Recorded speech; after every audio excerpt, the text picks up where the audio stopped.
Hello, this is Dr. Danish. Welcome to NFA classes. In today's lecture, I would like to introduce basics of genetics. Actually, it is very important to know basics when you start studying genetics. So let's begin the class. First of all, I would like to introduce the term genetics to you. आपने ये देखा होगा कि कोई भी बच्चा अपने parents से बहुत सारी सिमिलैरिटीज़ शो करता है। उसके कैरेक्टर्स में उसके जो कैरेक्टर्स होते हैं वो अपने माँ बाप से बहुत सारी रिजेम्बलेंस शो करते हैं और कुछ कैरेक्टर्स में वो अपने पेरेंट्स से अलग होता है। तो जेनेटिक्स उस ब्रांच को कहते हैं जिसमें हम उसके माँ बाप से आने वाले इन कैरेक्टर्स को, जो सिमिलर कैरेक्टर्स हैं उनको भी और जो डिसिमिलर कैरेक्टर हैं उनको भी स्टडी करते हैं। तो according to the definition, genetics is a branch of study which deals with the transferring of traits to the offspring from their parents, which is known as heredity, and the deviations within the character, and these deviations are known as variations.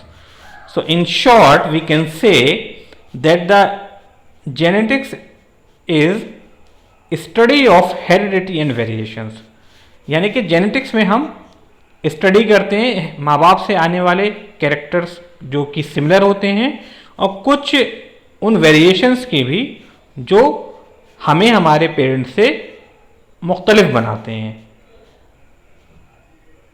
Next term है plant breeding. Actually breeding का जो literary meaning है वो ये होता है कि breeding mean होता है टू प्रोड्यूस ऑफ स्प्रिंग, यानी कि ऑफ स्प्रिंग प्रोड्यूस करना मतलब ब्रीडिंग।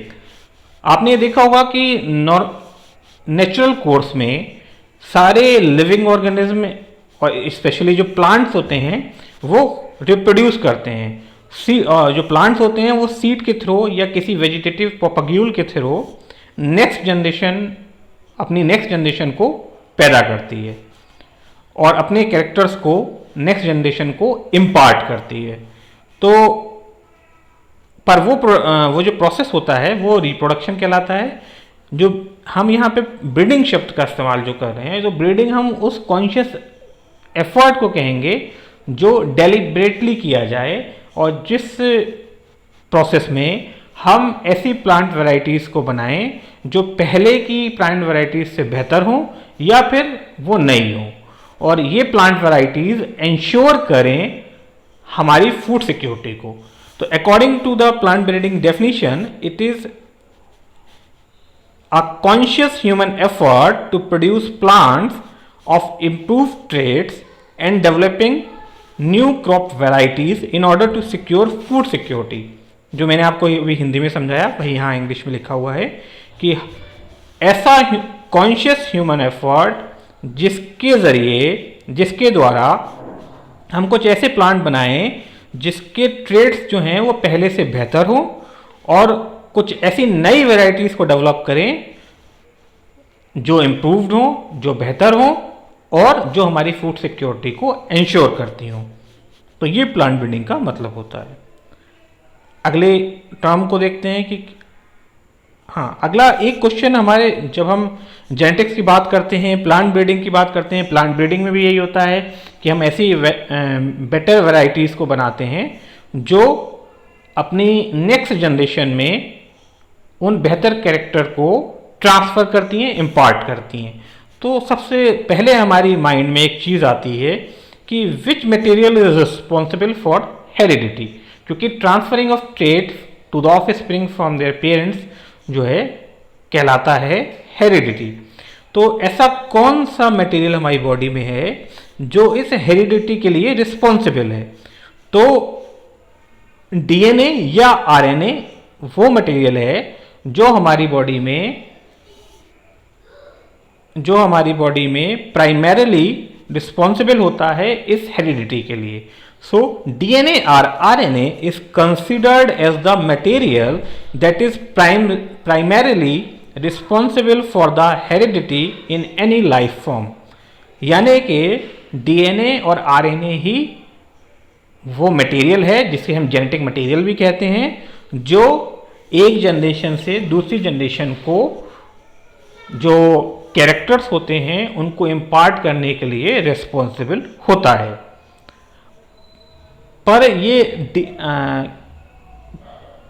पर यूकैरियोट्स में ये जो डीएनए होता है ये इटसेल्फ ऐसे ही नहीं रहता है। हमारी बॉडी में, हम भी एक यूकैरियोट्स हैं, डिप्लॉयड हैं, तो हमारी बॉडीज़ में ये जो डीएनए होता है ये इटसेल्फ ऐसे ही प्रेजेंट नहीं होता है। हमारा बॉडी में डीएनए जो होता है वो क्रोमोसोम्स के फॉर्म में प्रेजेंट होता है ना। तो यहाँ पे आप देखिए राइट हैंड पे एक आपको फिगर दिख रही है, इसमें आप देखिए नीचे आपको डीएनए हेलिक्स दिख रहा होगा। ये हेलिक्स और नीचे देखेंगे तो ये हेलिक्स जो है वो आपको दोनों स्ट्रैंड दिख रहे हैं जो ओपन हैं, जो दूर दूर हैं एक दूसरे से। फिर इसके ऊपर चलेंगे तो यहाँ पे ये डीएनए हेलिक्स दिख रही है। इससे थोड़ा आगे बढ़ेंगे तो आपको न्यूक्लियोसोम दिख रहे हैं। न्यूक्लियोसोम जो हैं वो ये डीएनए जब किसी हिस्टोन प्रोटीन के ऊपर रैप होता है, जब ये डीएनए का जो स्ट्रैंड्स हैं ये किसी हिस्टोन प्रोटीन के चारों तरफ रैप होकर न्यूक्लियोसोम का निर्माण करती हैं।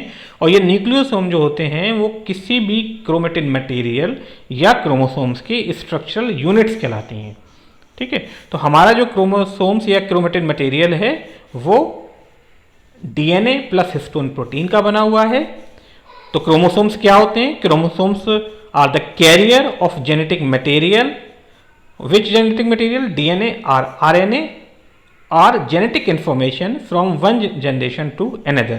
यानी कि क्रोमोसोम्स जो हैं वो जेनेटिक मटेरियल, क्योंकि जेनेटिक मटेरियल ही जेनेटिक इन्फॉर्मेशन को कैरी करने के लिए रिस्पॉन्सिबल है, तो इनको एक जनरेशन से दूसरी जनरेशन में ले जाते हैं। क्योंकि हमारी बॉडी में डीएनए क्रोमोसोम्स फॉर्म में रहता है और ये क्रोमोसोम्स ही सेल डिवीजन के टाइम पे आपस में क्रॉसिंग ओवर करते हैं, क्रॉस ओवर करते हैं और फिर ये एक दूसरे के करीब आते हैं, फिर दूर जाते हैं और सेपरेट होते हैं, और फिर इनका एक तरह से सेपरेशन होता है, और सेपरेशन होने के बाद नई सेल्स का निर्माण होता है, और नई सेल्स में आधा आधा जेनेटिक मटेरियल जो है वो बढ़ जाता है। ठीक है, अगला टर्म है gene. What is gene? Actually gene is a particular segment of DNA that codes for a specific trait like plant height in a pea plant and appearance of earlobe in human। तो ये जो यानी कि DNA का वो segment जो एक particular trait के लिए जिम्मेदार हो उसको हम जीन कहते हैं। यानी कि जीन के छोटे छोटे जो पार्ट होते हैं, एक स्पेसिफिक सेगमेंट्स जो होते हैं, उनको हम जीन कहेंगे। और जीन जो है वो रिस्पॉन्सिबल होता है किसी कैरेक्टर के लिए। ठीक है, और यहाँ पे हमने कैरेक्टर की जगह ट्रेट वर्ड यूज़ किया है। तो ट्रेट अभी आप आगे की स्लाइड में अगला टर्म ट्रेट है उसमें आप समझ लेंगे ट्रेट क्या होते हैं। ट्रेट और कैरेक्टर वर्ड जो हैं वो इंटरचेंजेबली यूज़ हो जाते हैं एक दूसरे। कभी हम उसे ट्रेट यूज़ कर लेते हैं, कभी कैरेक्टर की तरह बोल देते हैं। ये दोनों एक सामान्य बोलचाल में तो एक ही तरह से प्रतीत होते हैं, पर ये दोनों में थोड़ा थोड़ा फ़र्क है। उसको हम अभी आपको समझा देंगे कि क्या फ़र्क है। तो आप ये देख लीजिए कि हमने क्या लिया है इसमें, एग्जाम्पल क्या दिया है कि वो सेगमेंट डीएनए का जो पी प्लांट में प्लांट हाइट के लिए रिस्पॉन्सिबल है। तो आप नीचे देख रहे हैं लेफ्ट हैंड साइड पे दो आपको प्लांट दिख रहे हैं, पी प्लांट हैं, एक डाफ है एक टॉल है।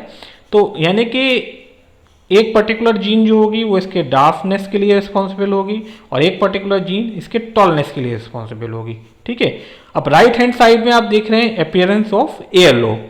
यहाँ पे दो तरह के एयर लोब मैंने बनाए हैं, स्केच बनाया है। इसमें आप देखिए कि पहला वाला जो एयर लोब है ये फ्री है। एयर लोब ये नीचे वाला हैंगिंग पार्ट जो होता है जिसमें लड़कियां जो हैं वो इयरिंग्स पहनती हैं, ये कहलाता है। इसमें देखिए जो एयर लोब है वो नीचे हैंग किया हुआ है, लटका हुआ है। तो इस तरह का जो एयर लोब होता है जो फेस से थोड़ा अलग हटके लटका हुआ होता है, इसको आप कहते हैं फ्री एयर लोब या डिटैच्ड एयर लोब। ठीक है, और दूसरे स्केच में आप देखिए कि एयर लोब जो है वो फेस से सीधा आके मर्ज हो गया है, सीधा आके जुड़ गया है, उसमें कोई हैंगिंग पार्ट नहीं है। तो इस तरह के एयर लोब को आप अटैच्ड एयर लोब कहते हैं। डिटैच्ड एयर लोब जो होता है वो डोमिनेंट जीन की वजह से होता है, या तो यानी कि आपको मालूम है कि डिप्लॉयड ऑर्गेनिज्म में जो क्रोमोसोम्स होते हैं वो हमेशा होमोलोगस पेयर फॉर्म में रहते हैं, और इस होमोलोगस पेयर में किसी एक क्रोमोसोम्स पे या दोनों क्रोमोसोम्स पे अगर डोमिनेंट जीन है तो यहाँ पे ये कैरेक्टर प्रदर्शित होगा, और अगर ये डोमिनेंट जीन वहाँ नहीं है तो आपका जो एयर लोब होगा वो अटैच एयर लोब होगा, और क्योंकि अटैच एयर लोब जो होता है वो रिसेसिव जीन की वजह से होता है। तो अब आपको ये समझ में आ रहा होगा। तो यहाँ पे एक वर्ड आया ट्रेट। ट्रेट क्या होते हैं? तो अगली स्लाइड में मैं आपको समझाता हूँ कि ट्रेट क्या होते हैं। देखिए यहाँ पे मैंने इसको समझाया भी है कि synonymously used for the word character. मैंने आपको अभी कहा भी था कि हम सिनोनिमसली यूज कर लेते हैं ट्रेट वर्ड को कैरेक्टर के लिए, but it exactly defines contrasting condition of a character. पर ये जो है कॉन्ट्रास्टिंग कंडीशन किसी कैरेक्टर के दिखाती है, या variations within the character को दर्शाता है। यानी कि आप ये मान लीजिए, जैसे यहाँ पे कैरेक्टर हमने एक लिया, प्लांट हाइट हमने कैरेक्टर लिया, नीचे देखिए हमने लिखा है ट्रेट। ट्रेट हमने 2 ले लिए इस प्लांट हाइट के लिए, कुछ हमने पी प्लांट लिए, उसकी प्लांट हाइट को देख रहे हैं। तो प्लांट हाइट में क्या लिया, एक प्लांट जो था वो टॉल था, दूसरा प्लांट डाफ था। तो ये जो प्लांट हाइट में जो 2 वेरिएशंस हैं कैरेक्टर में, प्लांट हाइट जो कैरेक्टर है इसमें जो 2 वेरिएशन आए या कॉन्ट्रास्टिंग कंडीशन जो बनी, एक टॉलनेस का और एक डार्कनेस का होना, यही आपके ट्रेट्स कहलाएंगे। यानी कि variations within a character is known as variations within a character are known as traits. अगला टर्म क्या है? अगला टर्म है एलील्स। एलील्स को आप ये समझिए, एक वर्ड तो जैसे आपने आप अभी पढ़ा कि डीएनए का जो एक पर्टिकुलर सेगमेंट होता है वो रिस्पॉन्सिबल है किसी ट्रेट के लिए, तो उसे हम जीन कहते हैं, है ना। तो एलील वर्ड अब क्या होते हैं, क्योंकि हम प्लांट ब्रीडिंग में बार बार एलील शब्द का यूज़ करेंगे। तो एलील जो हैं, इसको बहुत शॉर्ट में अगर मैं आपको समझाऊं तो हम ये कह सकते हैं कि allele are different versions of genes. Genes के डिफरेंट वर्जन्स ही होते हैं, यानी कि ये जीन ही होते हैं पर उनके डिफरेंट वर्जन्स होते हैं। जैसे कि आप ये कंसीडर कर लें कि आपका जो पेन है वो एक जीन है, ठीक है। तो आप जो राइटिंग के लिए यूज़ करते हैं पेन, वो पेन कई तरह के होते हैं। जैसे आपने बॉल पेन यूज़ करते हैं, जेल पेन यूज़ करते हैं, कैलीग्राफी के लिए अलग कैलीग्राफी पेन यूज़ करते हैं, स्केच पेन यूज़ करते हैं। तो आपने देखा कैलीग्राफी जो होती है वो कैलीग्राफिक पेन जो होता है वो कैलीग्राफी के लिए यूज़ होता है। स्केच पेन अक्सर ड्राइंग के लिए या स्केच बनाने के लिए यूज़ होता है। और आपका जो बॉल और आपका जेल पेन जो होता है वो नॉर्मल राइटिंग के लिए हम यूज़ करते हैं। तो यानी कि डिफरेंट ओकेजन्स पर हम डिफरेंट पेन्स को इस्तेमाल करते हैं। तो इसी तरह से एलील भी जो हैं वो किसी जीन के डिफरेंट वर्जन्स हैं जो डिफरेंट ट्रेट्स के लिए रिस्पॉन्सिबल हैं। तो so alleles are genes that are responsible for the deviations within the same character, okay, and they occupy the relational loci on the homologous pair of chromosomes। इसका मतलब क्या हो रहा है, ये आपको राइट हैंड में देखिए एक होमोलोगस पेयर ऑफ क्रोमोसोम्स दिख रहा है। होमोलोगस पेयर ऑफ क्रोमोसोम्स लगभग मॉर्फोलॉजी में सिमिलर होते हैं। तो इसमें क्या होगा कि एलील्स जो हैं वो जीन हैं जो रिस्पॉन्सिबल होते हैं किसी भी कैरेक्टर में डेविएशंस के लिए। यानी कि जो पहले आपको मैंने बताया था कि डिफरेंट और किसी भी कैरेक्टर में जो डेविएशंस होते हैं वो क्या कहलाते हैं, वो कहलाते हैं ट्रेट्स। यानी कि एलील जो रिस्पॉन्सिबल होंगे वो रिस्पॉन्सिबल होंगे ट्रेट्स के लिए, ठीक है। और ये जो जीन हैं वो होमोलोगस पेयर ऑफ क्रोमोसोम्स पे क्रॉसपॉन्डिंग पोजीशंस पे होते हैं, यानी कि सेम पोजीशन पे होंगे।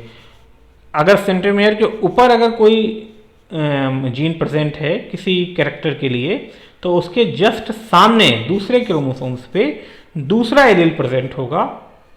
ठीक है, अब आपका एक वर्ड यहां पे आ गया, जीन लोसाई। लोसाई क्या होता है? Actually gene loci, loci word जो होता है ये एक प्लूरल वर्ड है, इसका सिंगुलर वर्ड होता है लोकस। तो physical location of genes on the chromosomes, chromosomes पे किसी भी जीन की फिजिकल पोजीशन जो है वो लोकस कहलाती है, और कई सारी जीन्स की जो पोजीशन होगी वो लोसाई कहलाएगी। ठीक है, अगला टर्म हम आता है फिनोटाइप। फिनोटाइप क्या होता है? एक्चुअली किसी भी इंडिविजुअल का जो फिजिकल अपीयरेंस होता है वही उसका फिनोटाइप कहलाता है। Physical appearance of an individual with respect to a certain inherited trait.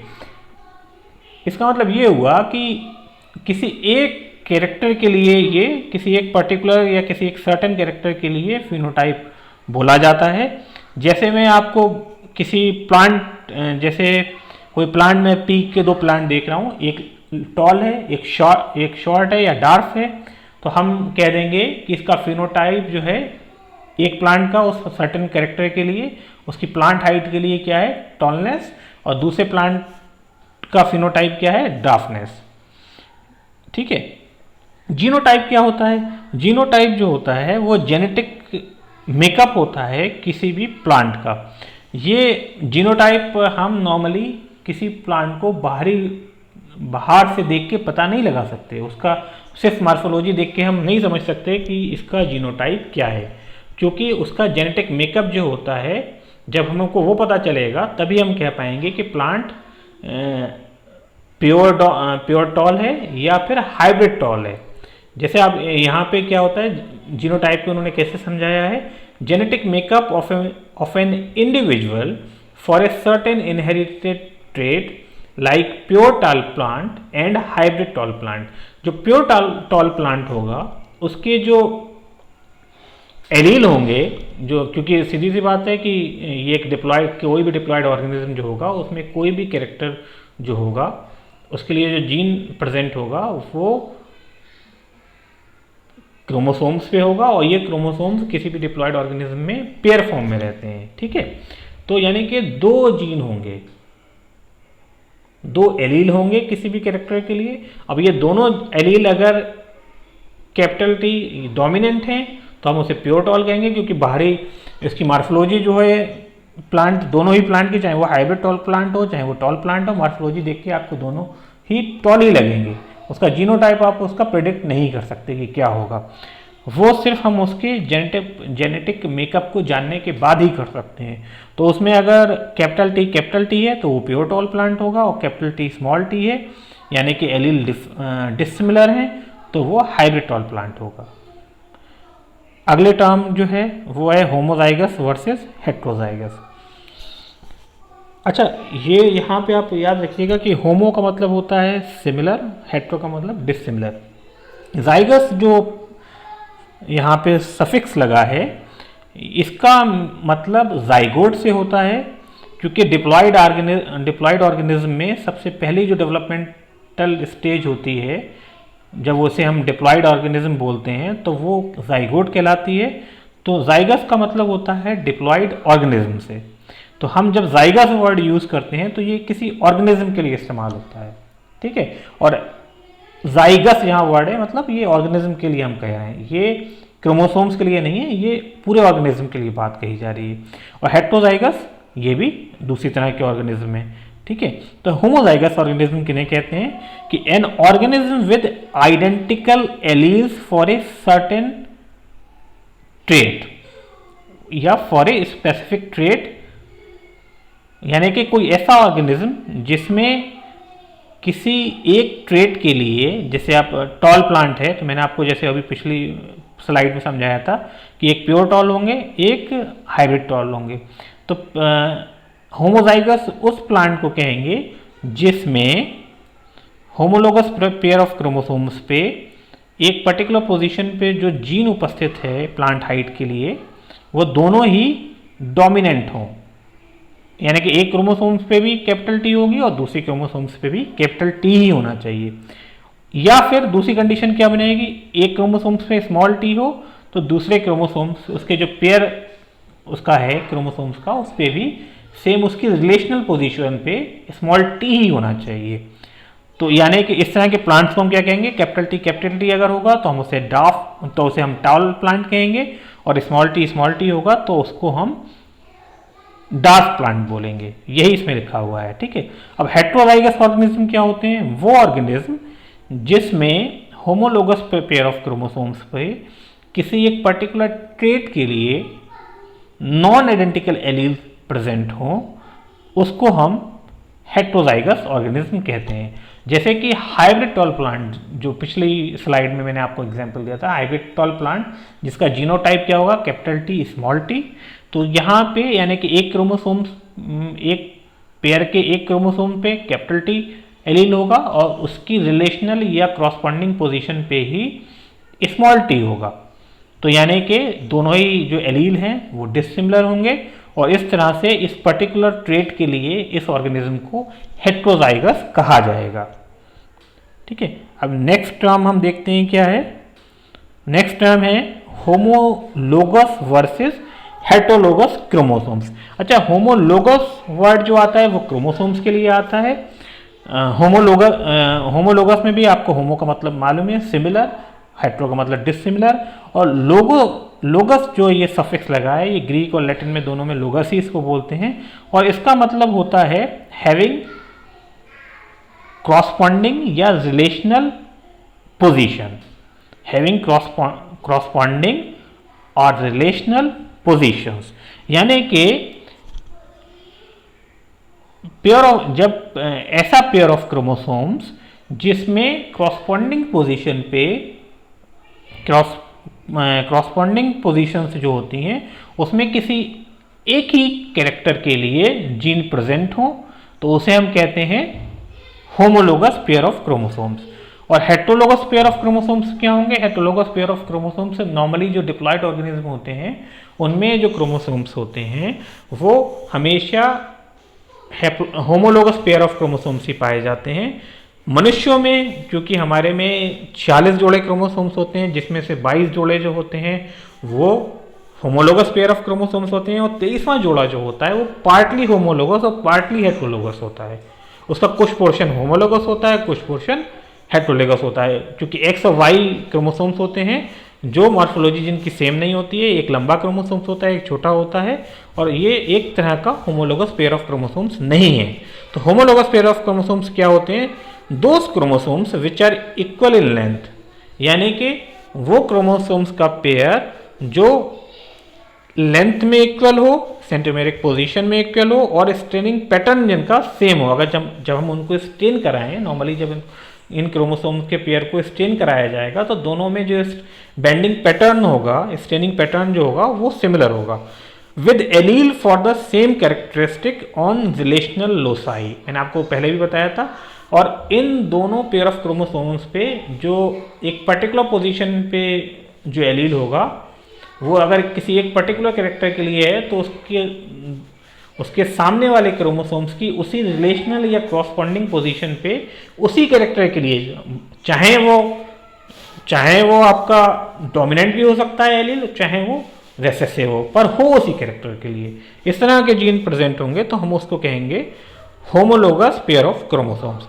Heterologous pair of chromosomes क्या होते हैं, mostly those chromosomes which belong to different pair of chromosomes, यानी कि ऐसे क्रोमोसोम्स जो, यानी कि अगर ये हाइपोथेटिकली आप इसे सोच लीजिए कि मनुष्य में जैसे 23 जोड़े क्रोमोसोम्स के हैं, है ना, 22 जोड़े तो होमोलोगस ही हो गए, 23वां जोड़ा भी पार्टली हेट्रोलोगस है, पूरी तरह से हेट्रोलोगस नहीं है। तो अगर हम क्या करें कि एक 8वें पेयर ऑफ क्रोमोसोम से एक क्रोमोसोम्स ले लें और एक 10th पेयर ऑफ क्रोमोसोम से एक क्रोमोसोम ले लें और उन दोनों को आपस में पेयर फॉर्म में रख दें, इकट्ठा रख दें, तो वो जो क्रोमोसोम का पेयर बनेगा उसे हम हेट्रोलोगस कहेंगे। पर नॉर्मली ये कंडीशन पाई नहीं जाती है, ठीक है। और हम ये सिर्फ यही कह सकते हैं कि डिप्लॉयड ऑर्गेनिज्म स्पेशली ह्यूमन में जो 23rd पेयर होता है उसका पार्ट ऑफ पार्ट ऑफ या portion of 23rd pair of chromosomes जो होता है वो हेट्रोलोगस कहलाता है। ये इसका एग्जाम्पल होगा, ठीक है। So this is the end of class. Thank you very much.